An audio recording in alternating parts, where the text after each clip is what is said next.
Transport bus സ്റ്റാൻഡിന്റെ parallel റോഡേ നേരെ വന്നാൽ ഹോസ്പിറ്റലിൽ കാണാം. ആ റൂട്ടീൻ നാളെ തുടങ്ങും. ഓക്കെ സാർ, പേഷ്യൻസ് വെയിറ്റ് ചെയ്യുന്നു.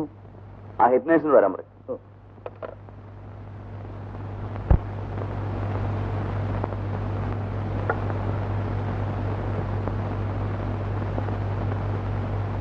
NSSകാരും മെഡിക്കൽ ടെസ്റ്റുകാരും ചാക്കിട്ടതാണ്. നമ്മുടെ ബിഷപ്പിന്റെ ഒറ്റ മിടുക്കൊണ്ടാണ് ഡോക്ടർ ഹരിയെ നമുക്ക് കിട്ടിയത്. ബിഷപ്പിന്റെ ഒരു സഹോദരി അമേരിക്കയിൽ ഡോക്ടറിനെ കൂടെ പഠിച്ചിട്ടുണ്ടെന്ന്. ആള് മെഡിക്കലാണെന്ന് തോന്നുന്നു. ഡോക്ടർ മുകുന്നം വെല്ലൂർക്ക് പോയപ്പം നമ്മുടെ മാനേജേഴ്സിന് പുറകെ കാല് പിടിക്കുന്നവര് നാട്ടിൽ വരെ ഡോക്ടർമാരില്ലേ. ഹരി ഡോക്ടർ കാര്യത്തിൽ സോഫിയാമ്മയുടെ ഒരു നോട്ടം ഒന്ന് പ്രത്യേകം വേണം കേട്ടോ. അതിന് പറയണോ, സോഫിയമ്മയുടെ നോട്ടോ വാചകവും. ലോനപ്പാ മതിയുടെ കുറ്റിച്ചാക്കേ കുറ്റിയെല്ലാം മുഴുവനുണ്ട്. സോഫിയമ്മേ ലോനപ്പന്റെ വായൊന്നും പറപ്പിക്കണേട്ടാ. സോഫിയമ്മേ, ഇവിടെയുള്ള ഡോക്ടർമാരെ പോലെ ഇല്ല ഹരി ഡോക്ടർ. കണ്ട പാവം കൊണ്ട് തോന്നും. പിന്നെ ആള് കൃത്യം കറക്റ്റ് ആണ്. ചാടാൻ പോണേ ഉള്ളു. ചാടും ചാടും ചാടും. ഞാൻ കുറെ ചാടും. ഡോക്ടർ മുകുന്ദൻ എന്നെ ചാടിച്ചിട്ട് ഇപ്പൊ എന്തായി? ഈ സോഫിയ മാത്യുവിന്റെ കുറ്റം കണ്ടുപിടിക്കാൻ കണ്ണിൽ എണ്ണ ഒഴിച്ച് കാത്തില്ല. എന്നിട്ട് ഇപ്പൊ ആര് ചാടി?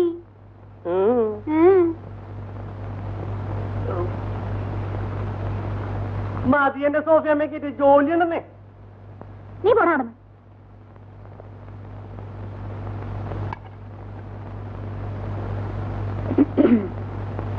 പെമ്പിള്ളേരെ, പിന്നൊരു കാര്യം പറഞ്ഞേക്കാം. ഡോക്ടർ ഹരിദാസ് ആള് ചെറുപ്പക്കാരനാ, കാണാനും കൊള്ളാം. നിങ്ങളെ പോലുള്ള പെമ്പിള്ളേര് അദ്ദേഹത്തെ വലക്കായിരുന്നാ മതി. സോഫിയമ്മ ഓരോരുത്തരെ കുറിച്ച് ഇല്ലാത്തത് ഉണ്ടാക്കി പറയാതിരുന്നാ മതി. എന്താ പറഞ്ഞേ? എന്താ പറഞ്ഞേ? ഈ സോഫിയമ്മയുടെ കണ്ണ് കണ്ട പലതും പറയും, പരദൂഷണവും പറയും. അത് എന്റെ ഒരു നേച്ചറാ. അല്ല, ഈ കൊച്ചിന് എന്ത് പറ്റി? എന്തോ എന്ത് പറ്റി കൊച്ചേ? ഈ ലോകത്തൊന്നും അല്ലേ തലവേദന? തലവേദന ഈ പ്രായത്തിൽ തലവേദന അത്ര നല്ലതിനൊന്നും അല്ല. ഇങ്ങനൊരു സാധനം.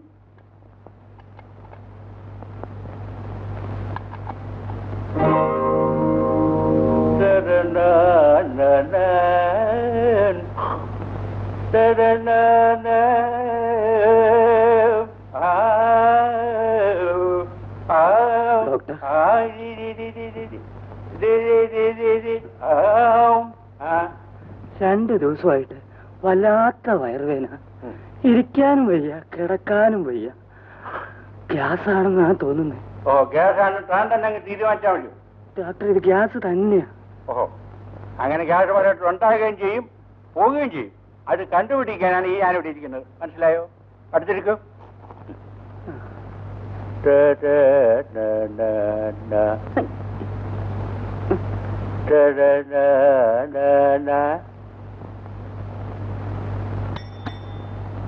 നിങ്ങൾ വ്യായാമം ചെയ്യാറുണ്ടോ? ഇല്ല.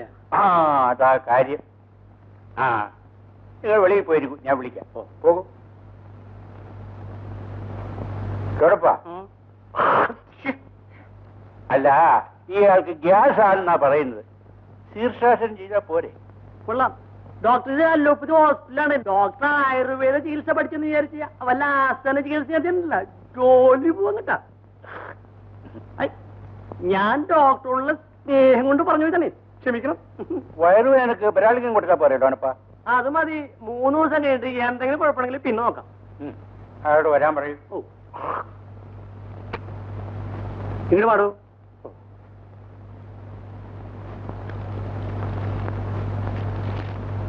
ദിവസം 3 എണ്ണം വെച്ച് 3 നേരം കഴിക്കുക.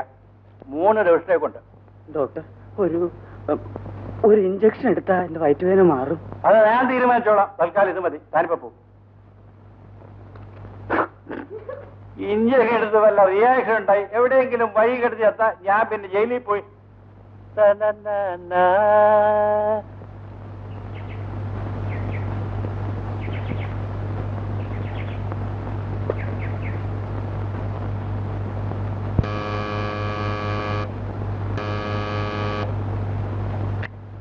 കുഞ്ഞെന്താ നേരത്തെ? ഒന്നുമില്ല നാണിയമ്മേ. ചേട്ടനിവിടെ അകത്തുണ്ട്.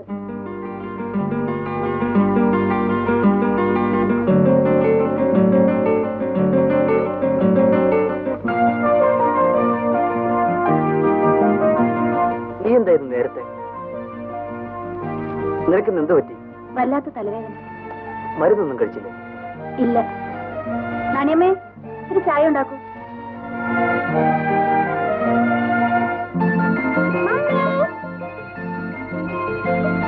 എന്താ മമ്മിക്കാരിന്ന് ഡാഡി വഴക്ക് പറഞ്ഞോ?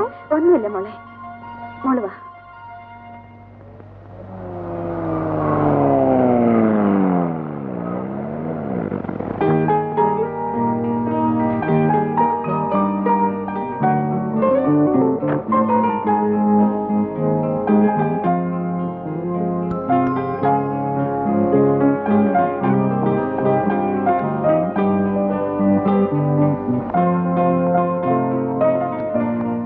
ഇവിടത്തെ ആശുപത്രി ജീവനക്കാരൊക്കെ എങ്ങനെയുണ്ട് സാറേ?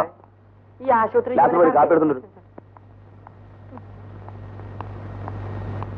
ഈയോടാ ഇന്ന് തന്നെ പറ്റി.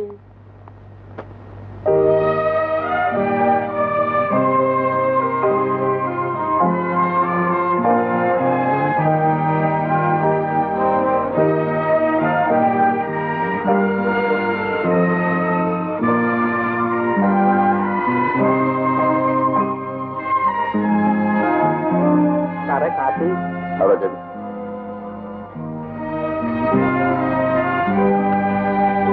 എന്നതാ സാറേ, സുഖമില്ലേ? പിന്നെന്താ ഒരുമാതിരി ഇരിക്കുന്നേ? ഒന്നുമില്ല. അല്ല, എന്തോ ഉണ്ട്. സാറിനെ ഞാൻ ഇന്നോ ഇന്നലെയോ കാണാൻ തുടങ്ങിയല്ലോ.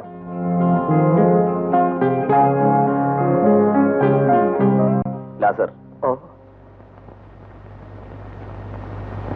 ഞാൻ ഇന്ദുവിനെ കണ്ടിരുന്നു. നമ്മുടെ ഇന്ദു കുഞ്ഞിനെ? എന്റെ ഹോസ്പിറ്റലിലാണ് ജോലി ചെയ്യുന്നത്. ഇന്ദു കുഞ്ഞ് സാറിന്റെ ഹോസ്പിറ്റലാണോ? അതെ. ഇന്ദു കുഞ്ഞിവിടെ അടുത്താണോ താമസിക്കുന്നത്? എനിക്കൊന്ന് ഇന്ദു കുഞ്ഞിനെ കാണുന്നു. അല്ല, ഇനി എന്നാത്തിനാ കാണുന്നേ? ഇനി ഒരിക്കലും കണ്ടുമുട്ടുമെന്ന് ഈ ലാസർ വിചാരിച്ചതല്ല.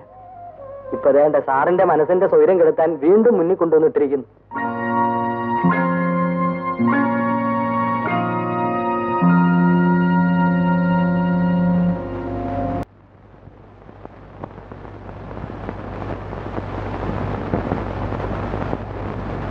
എന്നിട്ടുള്ളൂ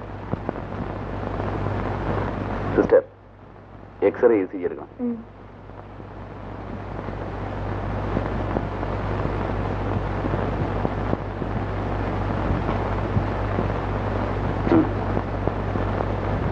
വരൂ.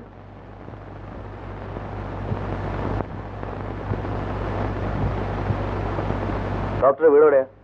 പാല. പ്രോപ്പർ പാലേ? അതെ. അപ്പൊ റബ്ബറും കുരുമുളകും ഒക്കെ ധാരാളം കാണുമല്ലോ. സാർ, അടുത്ത പേഷ്യന്റിനോട് വരാൻ പറയും. Yes sir.